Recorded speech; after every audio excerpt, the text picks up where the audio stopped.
Let's see. These are the lecture notes for Chapter 21, the immune system, and this is Part A. The Chapter 21 slides are divided into parts A, B, and C. So this is Part A, and I'm going to skip through some of this. Okay, so just a definition of the immune system, which is, I guess you say a component or a part of the lymphatic system. The immune system provides resistance to disease. It is made up of two systems, the innate or non-specific defense system and the adaptive or specific defense system. So the innate defense system or non-specific constitutes the first and second lines of defense. The first line of defense are external body membranes, the skin and the mucosae, or the mucous membranes, for example, of your nose. And then the second line of defense are going to be antimicrobial proteins, such as there's a protein called complement, phagocytes like neutrophils and macrophages, and then other cells. So together, the second line of defense inhibits the spread of invaders, and the most important mechanism of the second line of defense is inflammation, the inflammatory response. So the innate defense system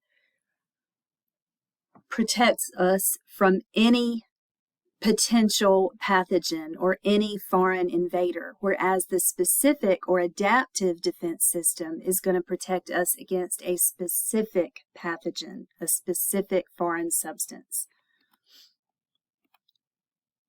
And here we have the adaptive defenses down here at the bottom, divided into humoral immunity, which is controlled by B cells, B lymphocytes, and cellular immunity, which is controlled by T cells or T lymphocytes. Then if you look at the top, the innate defenses are divided into surface barriers, which is our first line of defense, and that would be our skin and our mucous membranes. And then internal defenses, such as cells called phagocytes, natural killer cells, inflammation, antimicrobial proteins, and fever. So we'll start by learning about the innate defenses. The innate system uses the first and or second lines of defense to stop attacks by pathogens, and pathogens are defined as disease-causing microorganisms. Surface barriers are skin and mucous membranes, for example, the lining of your nasal cavity, along with their secretions.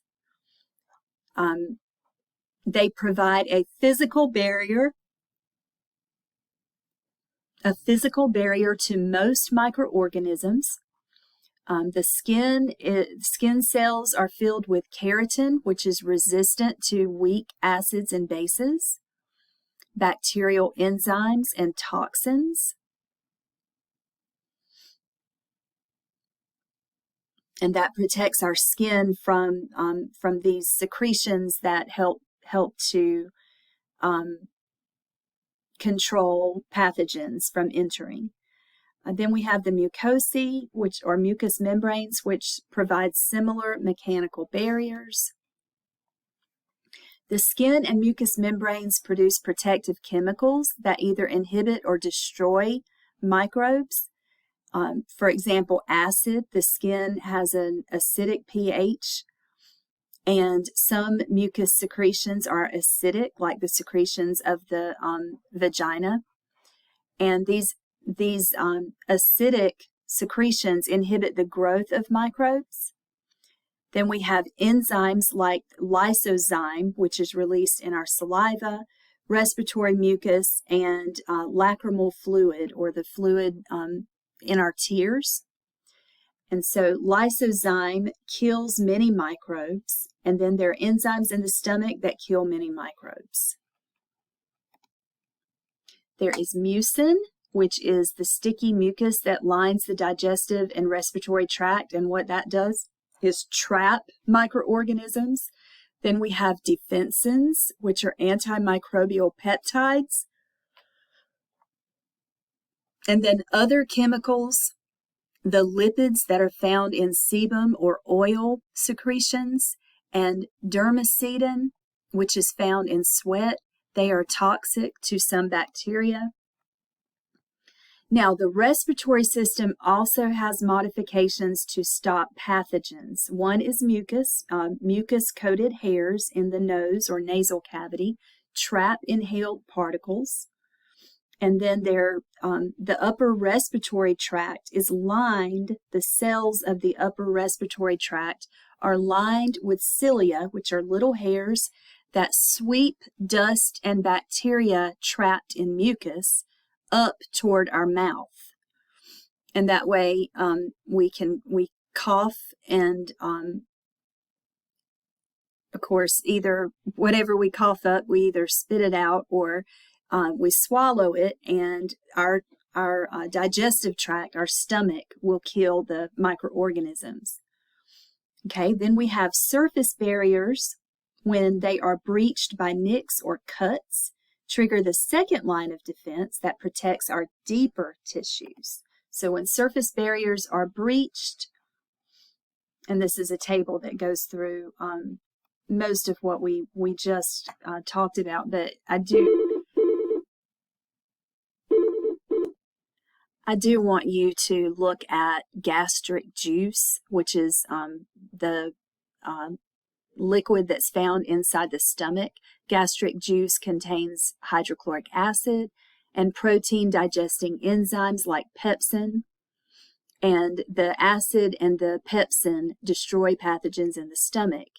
And then urine. Urine has normally an acidic pH that inhibits bacterial growth. Okay. Now, the second line of defense of the innate system involves once a microorganism or pathogen has invaded deep tissue, once it's past the first line of defense, which is the skin and the mucous membranes. So our second line of defense in the innate system involves phagocytes, and mostly those are going to be neutrophils and macrophages. And there are some phagocytes called eosinophils. Then there are natural killer cells, which are lymphocytes, but they're not T cells or B cells. So they're a type of lymphocyte that is part of the innate immune system rather than the adaptive. Then we have the inflammatory response, which involves redness, heat, swelling, and pain. And that is going to involve macrophages, mast cells, white blood cells, and inflammatory chemicals like histamine. Then we have antimicrobial proteins. I mentioned complement earlier, but there's also interferons. And fever is another component of the innate defense. All right, for the phagocytes that are involved in the innate defense, these are white blood cells that ingest and digest or eat foreign invaders. Neutrophils are the most abundant phagocytes, but they do die fighting. So neutrophils are phagocytic. Macrophages are phagocytes, and they're very large.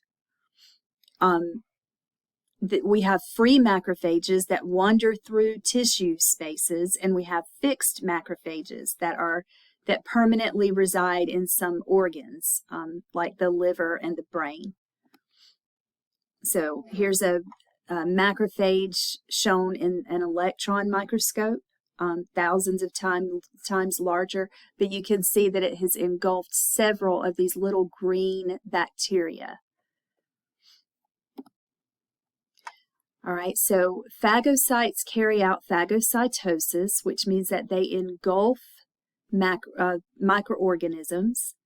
And then what they can do is break down the microorganisms and display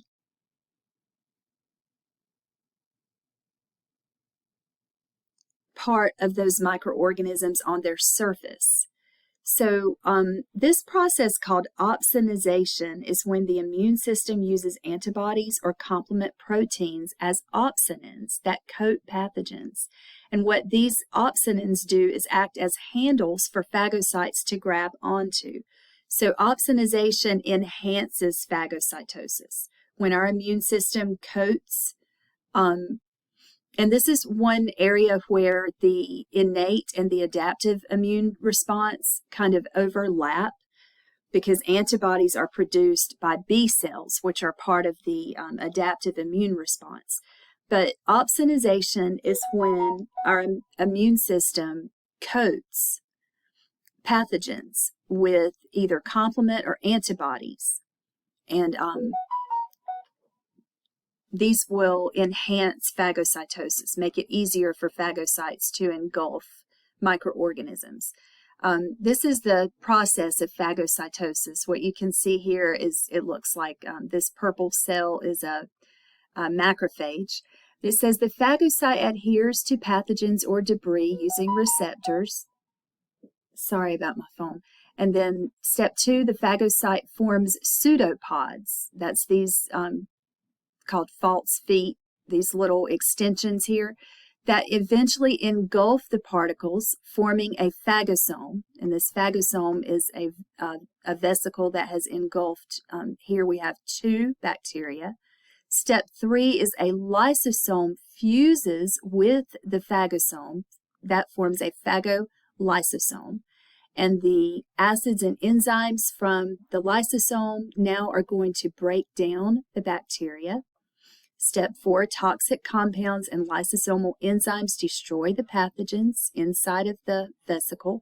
And step 5, sometimes exocytosis removes indigestible and residual material. So that's basically the process of phagocytosis. There are some pathogens that are not killed with lysosomal enzymes, like lysozyme. For example, the tuberculosis or TB bacterium is not. Now, helper T cells are part of the adaptive immune response, the specific immune response, but they interact with the innate immune system by triggering macrophages to produce a respiratory burst, which kills pathogens resistant to lysosomal enzymes. And this respiratory burst works in 3 ways. It releases cell-killing free radicals. It produces oxidizing chemicals. Sorry, I got interrupted. So the respiratory burst will kill pathogens by releasing free radicals, producing oxidizing chemicals like hydrogen peroxide, and increasing the pH and osmolarity of the phagolysosome. And that will actually, increasing the pH will make the pH more basic, and so that will actually lead to the death of the pathogen. Now, defensins, which are released by neutrophils, also help by piercing the membrane of the pathogen.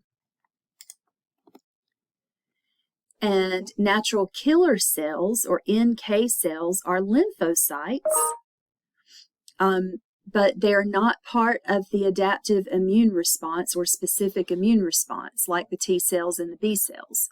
So they are not phagocytes either. They're non-phagocytic. They're lymphocytes that police the blood and the lymphatic fluid, and they can kill cancer cells and virus-infected cells before the activation of the adaptive immune system. All right, and then we're going to talk about the 4 cardinal signs of inflammation, which is another part of our innate immune system, the second level of response. And those 4 cardinal signs are redness, heat, swelling, and pain. And sometimes there'll be impairment of function. But the redness comes from the increased permeability of our blood, of your blood vessels, capillaries. and dilating the blood vessels, that leads to the heat. And then the swelling, because the blood vessels are leaky and more permeable, you're going to have fluid that accumulates, and the swelling will lead to pain. So, and we will come back to the stages of inflammation on our next recording.